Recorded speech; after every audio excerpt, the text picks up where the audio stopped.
Hey folks, it's Woody here at USA Made Blade and just coming to you from the shop this afternoon.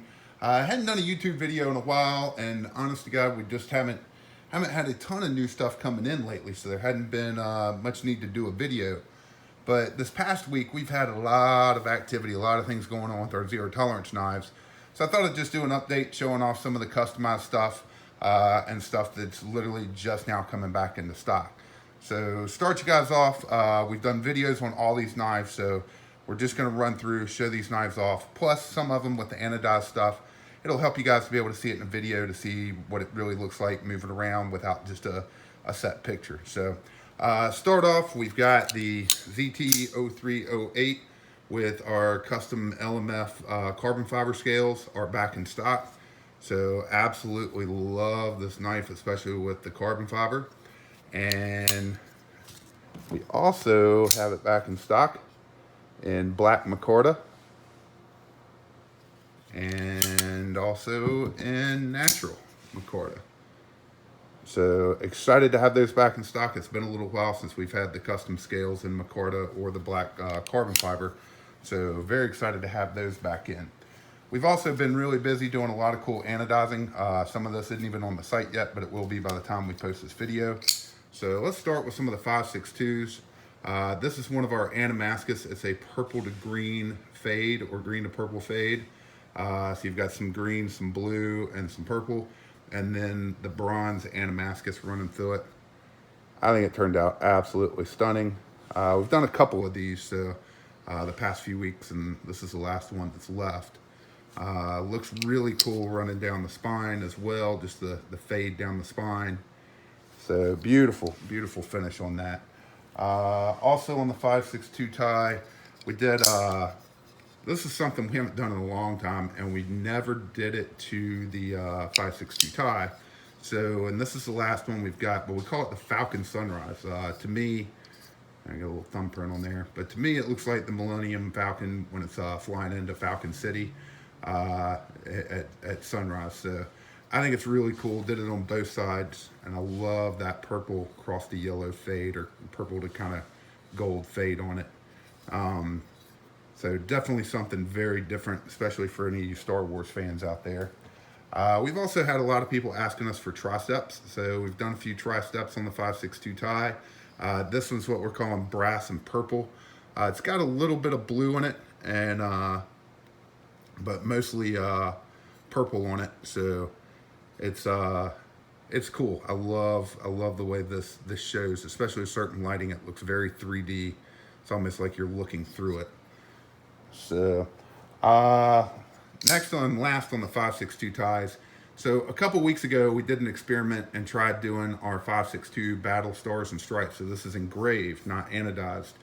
We tried doing it just on the presentation side with We the People on the blade, and apparently people didn't like that. So we've always done both the presentation and the lock side. So we're now back to doing the lock side as well. So, but this is engraved, gives a really cool finish and adds just a little bit of texturing in here for a little bit of improved grip.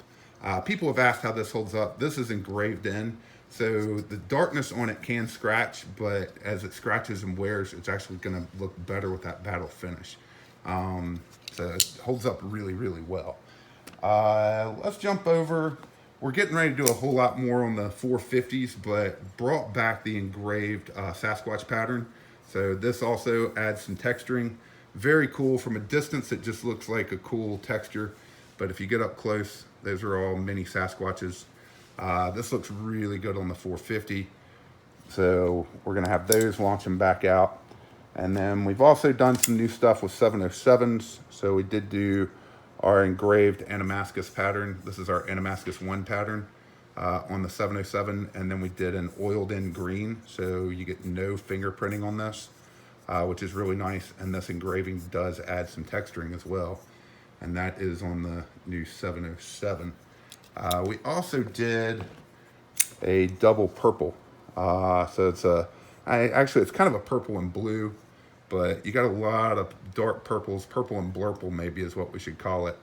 But this is really stunning, especially you get that light hitting it. Turned out really nice. So, and looks great with that carbon fiber.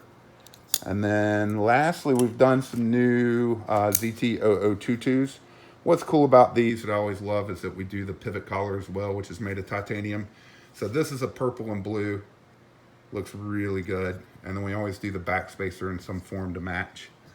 And then we did one that's more of a, this one's not as brass colored. This is a little bit more bronze with some blue and purple in it on the Triceps. Also did that pivot collar to match. And then just like on the 5.62s, you can get these kind of in sets. We did a green to more of a purple fade with a little bit of blue in it with the bronze Damascus. Gotten that I love these with the pivot collars that match. And then lastly, we did one where we left the pivot collar alone, but did a Sasquatch pattern engraved on the lock side as well. So that's it, everybody. Just wanted to show off everything that was new, especially the new scales coming in. A lot of people have been asking us when we're going to sell these scales separately on the carbon fiber. We will have a small batch of them available this weekend, sometime on Saturday afternoon, and then we'll get some more in hopefully next week. So that'll be the first time we've had those available by themselves. And then we should, on the McCarter, we should have a few as well in the black and the natural. So we hope you go over to usamablade.com, check out all these ZTs, and check out all the anodized stuff that we do. We really enjoy doing it. It's a lot of fun. And as always, folks, we appreciate you watching.